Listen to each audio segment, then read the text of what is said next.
Sir, I'm a celibate, but people around me think it's a huge deal. They would rather experience the other end of this extreme. There's been many arguments from other people, like, you're keeping yourself from experiencing pleasure. See, there are pleasures of all kinds. They say that there is physical pleasure and that is to be accepted. Yes, there is physical pleasure, and on its own it does appear quite important. But the thing is, the real question is not between a woman's body, a man's body, or whatever. So the body says, I want to procreate, and one procreates, and an entire sequence follows from there. And then you are servicing the needs and the consequences all your life. Which brings me to my next question. Why should I marry? You find it serves your existential needs, go ahead. Sir, I'm a celibate, but people around me think it's a huge deal. They would rather experience the other end of this extreme, which is temptations and urges. They think abstinence is a minority practice. Why this shift in value system? More importantly, how can people be tempted towards something they know nothing about? Coming to my main point, I'm a 33-year-old celibate.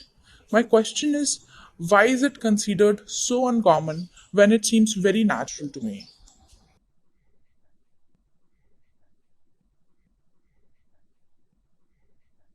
Numerically, proportionally, it is something that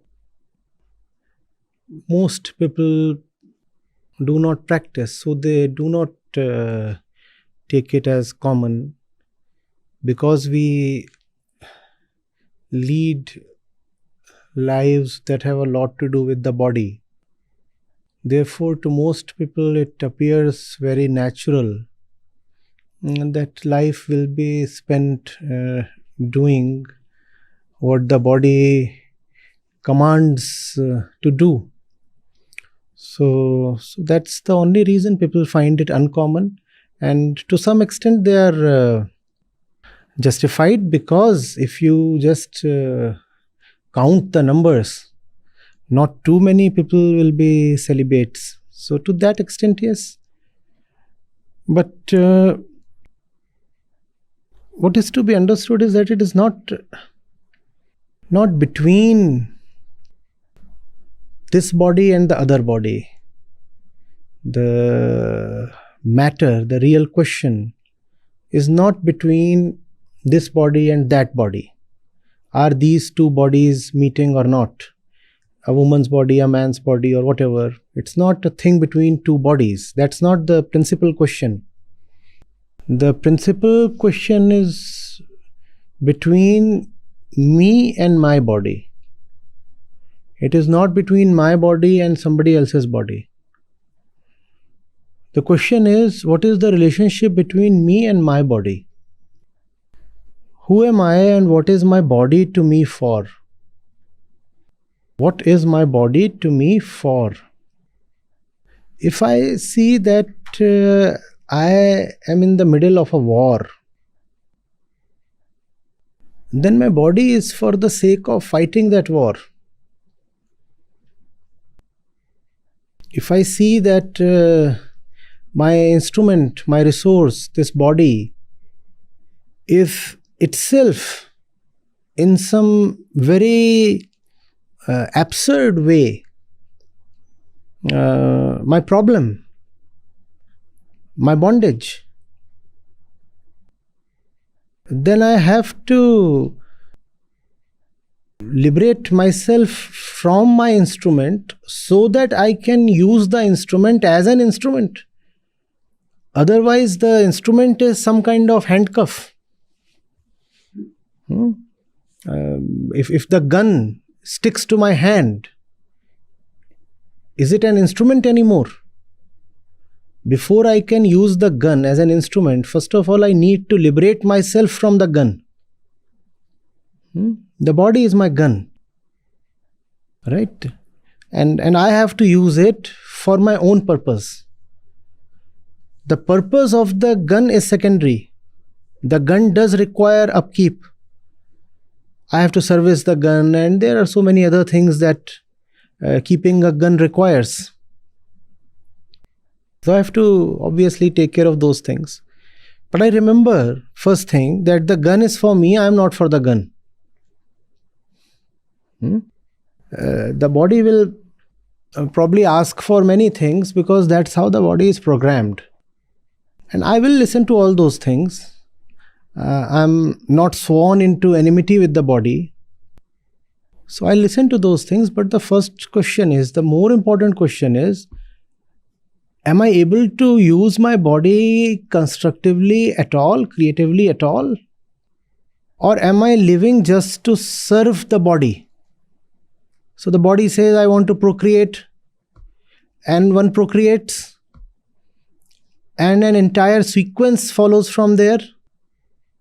And then you are servicing the needs and the consequences of the body and bodily action all your life. So the framework itself needs to change. You see, if the framework is not optimal, then even the best answer within that framework is of little use. So we will raise our question. We will say it is not about what others say with respect to me and my body, or what others are doing to their own body. First question is, to what use am I putting this resource? To what use am I putting this resource? Because one does not live for too long. Probably more than 1/3 of one's life has already been spent. 33. How much of it remains? Probably another 33 useful years at the max. Great resource, this body, fantastic resource, is it not? Think of it. Think of the mind. Think of the unique configuration of limbs that we have. Think of the thumbs. Think of how, in some ways, we are very uniquely positioned among all species. The question is, what have we done with this that we have received? So someone comes to me and says, I have been sexually very active. I will say, don't tell me that, because that's of very little interest. Tell me, to what use has this body been put to? What have you been doing with it? That's the real question. Someone says, I like to eat a lot. All right, you eat a lot. And then what do you do with what you have eaten? That's gone into the body. Then after that? So these questions are of secondary importance. The most important question must be remembered. Soon this body will no more be available. Soon the opportunity to live in liberation will be gone. And there is no liberation once the body is no more there. Am I using it in the right way? And the body is all that we have, remember, please. Because the mind is the body, the brain is the body, memory is body, experience is body. All resources are to the body, all wealth, all possessions are to the body. So am I using all this in a wise way? In a wise way? That's the question. Thank you for answering that. For, you have basically echoed what my thoughts are. For me, there's been many arguments from other people. Like, you're keeping yourself from experiencing pleasure, by not doing whatever that needs to be done. And see, there are pleasures of all kinds. They say that there is physical pleasure and that is to be accepted. Yes, there is physical pleasure, and on its own it does appear quite important. But the thing is, as this particular species, we are capable of much deeper pleasures. And a lot of those deeper pleasures are impeded by the pursuit of physical pleasure. Animals, they have principally just this pleasure to turn to, right? If an animal is to have pleasure, he is not going to write a poem. He'll probably look for a mate. Human beings too can find a physical mate and have pleasure, but what about the higher pleasures then? We are not criticizing this very ordinary pleasure. We are asking, where are the higher pleasures? So that's the question to ask. Are there higher pleasures in life? Are there higher pleasures? Yes, absolutely. To me, joy has always been more important than pleasures of the body. Which brings me to my next question. Why should I marry? I think it is a very selfish act to select a groom based on his physical appearances, his accolades, his academic achievements, family background, or any such things. Most fortunately, in this decision, my biggest supporter has been my mother, who raised us as a single parent. Does it make us crazy that we are not bowing down to societal expectations regarding marriage?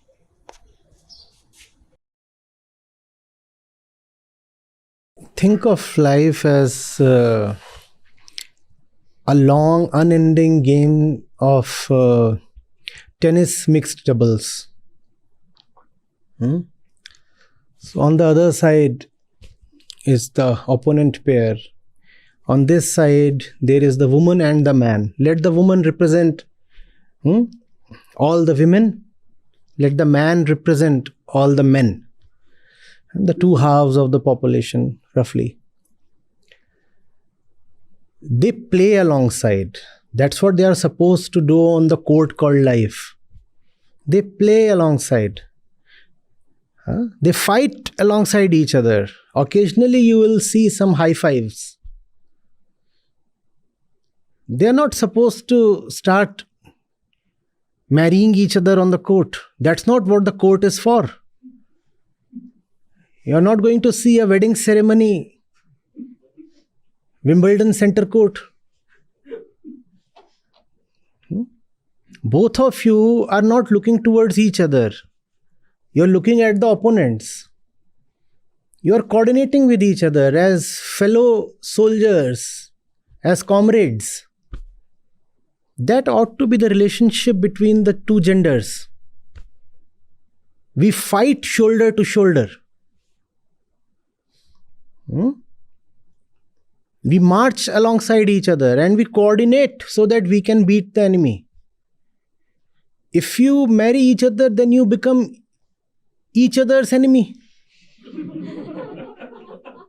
How will you beat the enemy on that side of the net?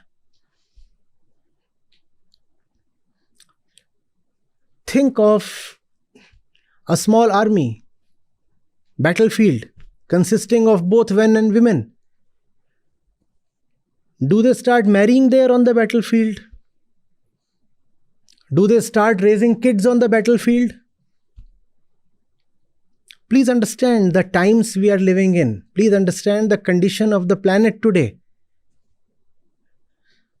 It's war.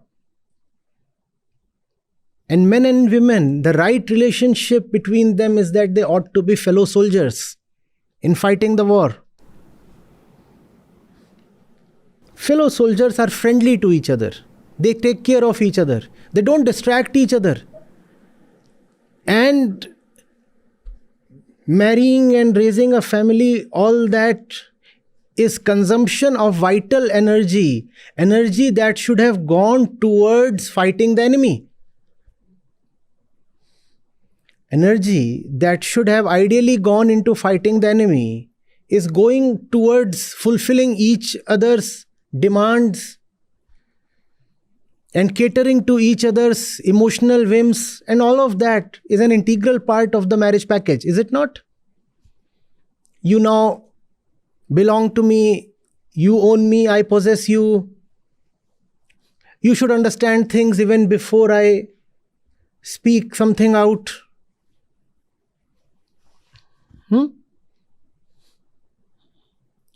Meaningless trivia, hollow gossip, endless wastage of time, and the enemy is celebrating. Ace after ace, and these two lie huddled in a corner celebrating the honeymoon. 606060.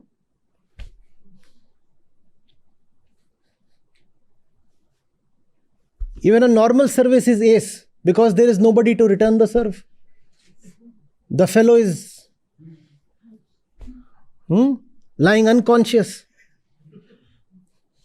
Instead of the racket, he has the partner's body in his hands.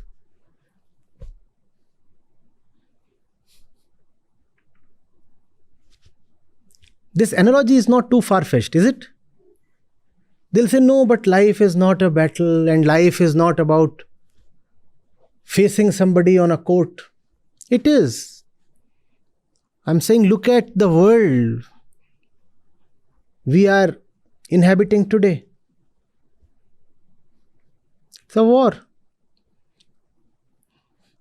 It's not just that you are losing the war if you let vital energy dissipate. It's also an injustice to the other one, the partner. The partner too deserves, if not to win, then at least to give a solid fight. You are distracting the partner from fighting his battle properly.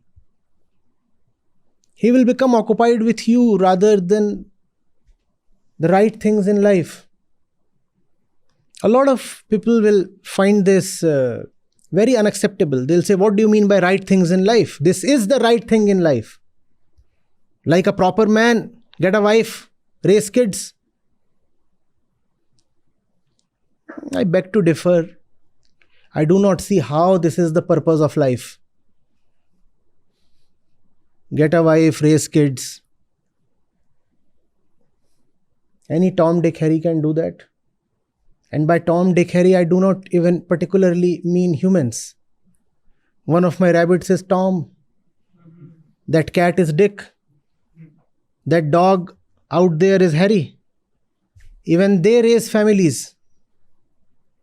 What's so special about doing all that you call that as the purpose of life? And if someone doesn't do that, then you frown at him or her. Nothing against the family, provided the two persons are like partners on the court.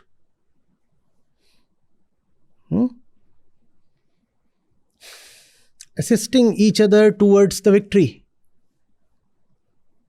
Not just caressing and fondling each other and smooching on the court. That's so ugly. The crowd will boo them out. You need to concentrate there, right? You need to concentrate on the ball, on the right ball.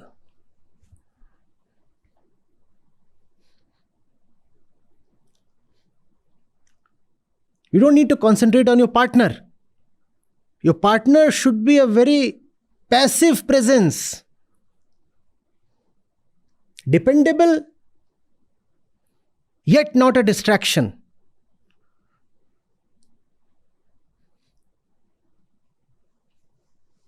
Are you getting it? And such a partner, mind you, need not be of the opposite gender. Marriage is a social construct. It is not an existential obligation.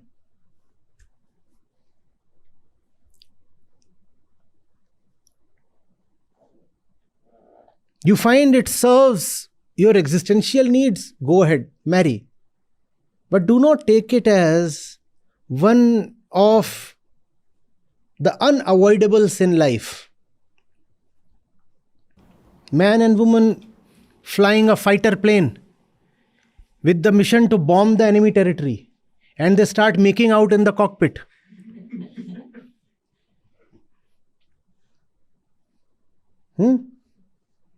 Let's say the plane is a 4-seater. Some priest is also accompanying them. And now he says, I need fire to make you go round it. So they crash the plane and there is a lot of fire. The enemy rejoices. Be together. Fly the plane. Bomb the damn enemy. That's love. Is it not? Or do you have to really keep pecking at each other in the cockpit? Pack, pack, pack, pack, pack.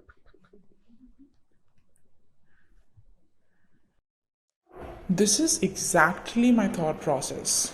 Ideally, two people should not be together because of their selfish interests, rather as two companions marching towards the same goal. But people think it's an unreasonable expectation. If it's impossible, fine. I'm not waiting for someone to come my way. If someone incidentally comes, it's beautiful. If someone doesn't come, I still have a lot of things to do, bhai. Who is sitting here waiting for a Mr. Special to arrive one particular day? If it happens, it happens. Same thing for sex. If it happens, it happens. One is not waiting for it. If it happens, one doesn't stop it. If it doesn't happen, one doesn't force it. Because one has far more important things to take care of. That's all. Thank you very much, Acharya Ji. Namaste. Just download the Acharya Prashant app, and there you go to the community section, and you have live testimonials streaming in at the rate of 1 every 5 minutes. I'm seeing lives change in thousands, if not millions, every day in front of my own eyes. We are doing it. Right. We have actually done it. Join the community of more than 2 lakh participants on the Acharya Prashant app. Your first month is completely free. You'll get full access to Gita Mission. On the app, you will get regular live sessions, daily exclusive conversations with Acharya Prashant, access to the vibrant Gita community, wisdom exams, curated news, audiobooks, quotes, and much more. Search Acharya Prashant on Google Play Store or Apple App Store and download now.